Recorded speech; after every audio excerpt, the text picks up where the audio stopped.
Mie bakso khas Jakarta buka cabang di Tasik. Gak usah jauh-jauh kalian ke ibu kota. Cus meluncur ke Bakso Ben Hill cabang Tasik. Baru buka Agustus kemarin nih guys. Lokasinya di Jalan Kolonel Uto Yusubandi, Cipadas. Bakso ibu kota tapi harganya terjangkau. Mulai 13 ribuan aja per porsi. Tiap porsinya pakai mie dan bihun nih. Kalian bisa pilih 3 macam varian bakso. Bakso kecil, urat sedang, dan bogem ya. Yang paling mantep pastinya bakso jumbo segede bogem.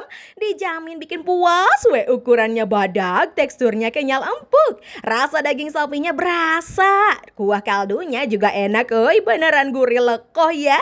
Tambahin pakai sambal cengeknya makin jos, pedas-pedas gurih. Selain mie bakso ada menu mie ayam juga nih. Topping ayam cincangnya tipe gurih-gurih nih khas Jakarta. Pakai tambahan bawang goreng juga di atasnya, unik ya. Bisa pesan yang original atau pakai tambahan bakso. Kalau pengen wareg pol ada mie ayam super jumbo dengan porsi mie samentung. Buset pisan we porsina. Minumnya bisa disegerin pakai Green Canyon Ice. Ada pink lava juga nih yang creamy manis. Kemon nggak bakso ke Ben Hill?